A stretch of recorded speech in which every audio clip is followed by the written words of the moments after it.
Hirap tanggaping di mo na ako kailangan. Sana na may nilabanan mo.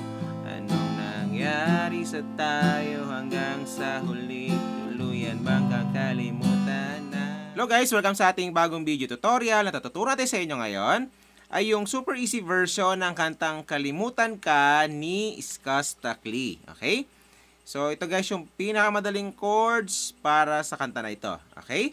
So, yan. So, sa kanta na to guys ay 4 na chords na tatandaan nyo hanggang mag-0 na kayo noon. Okay? So, 4 na chords lang hanggang matapos na yung buong kanta. Okay? So, parinig ko muna sa inyo guys yung kanyang verse para may idea kayo kung natuturo natin ha. So, doon yung banda sa may pilit kung kinakaya. Okay? So, doon yung banda, no? So, paano yon? So, yung mga chords natin, guys, para sa intro at verse ay C. Yan, C. C. So, second string, fourth string ito, fifth string ito. Tapos, papunta kayong A minor. Ang technique niyan, guys, ay ilalagay nyo lang to dito. From C, ilalagay nyo na siya dyan. So, second string ito, third string ito, fourth string na ito. Okay? Tapos, pupunta kayong F. Ayan, so ito lang naman guys yung nag-iisang bar chords, no? Yung F. So, kung hindi nyo kaya guys yung bar chords, pwede naman shortcut natin. So, ganito siya. So, ibitin nyo lang siya sa second string at saka, sorry second string at saka first string. Tapos ito ilagay nyo sa third string. Tapos ito ilagay nyo sa fourth string. Okay? Ayan. Sorry guys, so sumabit yung boses. Okay, so yan. Ganyan yung shortcut guys ng F. So second string hanggang first string, third string ito, fourth string naman ito. Ayan. Pero practicein nyo pa rin guys yung bar chords ha, para matuto kayo. Okay? Tapos pupunta kayong G na 3 daliri. Pwede rin namang G na 4 daliri. Ganyan. Depende sa gusto nyo, pero kahit 3 daliri lang. So, first string, fifth string ito, sixth string naman itong isa. Okay? Ayan. So, 2 times yung gagawin yan, guys, para sa mga intro. Tapos, 2 times yung rin siyang gagawin para sa lahat ng mga verse. Okay? So, paano naman yung ating strumming pattern para sa buong kanta? So, ganito lang, guys, no? Halimbawa, nakasi kayo, kada chords ay down, down, up, up, down, down, up, down, up. Okay, tapos lipat ang chords.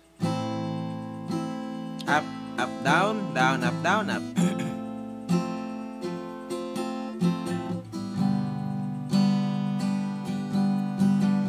Okay?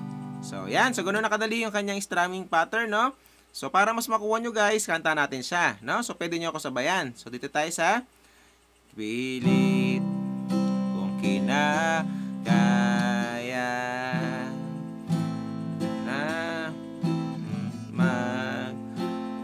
Sa kama kahit na ko ng tubig ang alak di tumatama. Okay? So, yan. So, ganun nakadali guys yung mga intro at verse. Okay? So, after nun, ay pupunta na tayo sa mga pre-chorus. So, doon ay madasamay. Kung sakali na bago isip mo.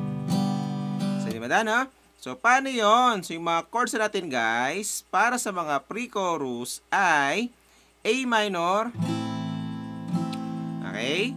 Tapos, pupunta kayong G.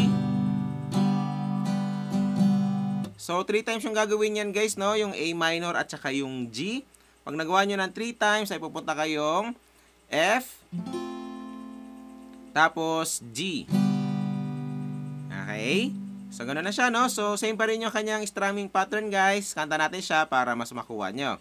So, kung sakali na bago ang isip mo, ako'y lagi naman sa gilid mo.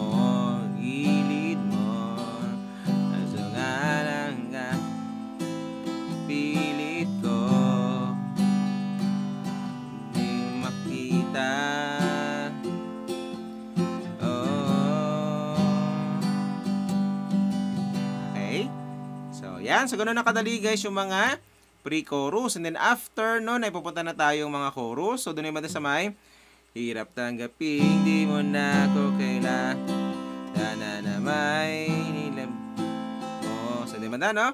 So, paano yun? So, yung mga chords natin, guys, para sa chorus ay C, tapos A minor,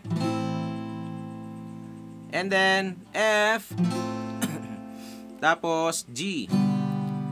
Okay, so 2 times nyo lang gagawin yun, guys. Yung mga chords na yan, pag nagawa nyo na 2 times, ay tapos na yung mga chorus. Okay?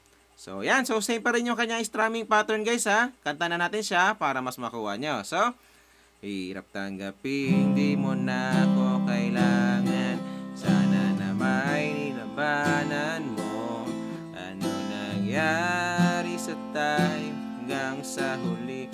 Tuluyan makakalimutan na. Tapos tuloy yun. Ako pang mawalan pag-asa na mata mo'y silayad ko. Gawin mo pagkukunwari, tila ba nakalimutan na, kalimutan ka. Okay? So, yan. So, ganun lang kadali guys yung mga chorus, no? Yung sa dulo ng chorus guys, diba G? Kalimutan ka. Tapos pupunta kagad kayong C. Verse kagad yun.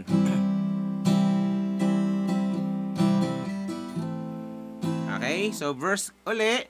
So, same pa rin yung mga chords na guys, no? Sa mga verse, pagkatapos nun ay, di ba? Pagkatapos ng chorus, pupunta kayo mga verse, same pa rin yung mga chords niya.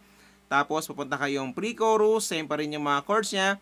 Tapos, chorus uli, same pa rin yung mga chords niya. And then, meron siyang instrumental. So, instrumental guys, ang mga chords lang doon ay A minor, tapos G. Okay, so 3 times yung gagawin yan guys, yung A minor at saka yung G. Pagkatapos nun ay pupunta kayong F, tapos G. Okay, so ganun lang kadali siya, no? Pagkatapos nun ay pupunta na kayo mga chorus. So, same pa rin yung mga chords ng chorus. So, tinuro natin yung chords kanina. Pareho lang din sa last chorus. And then, ulit-ulitin nyo lang yon hanggang matapos na yung buong kanta. Okay? So, yan. So, pagsama-samahin nyo lang guys yung lahat ng tinuro natin at matutugtog nyo na yung buong kanta. No? So, yan. So, enjoy sa bago nyo matutugtog guys.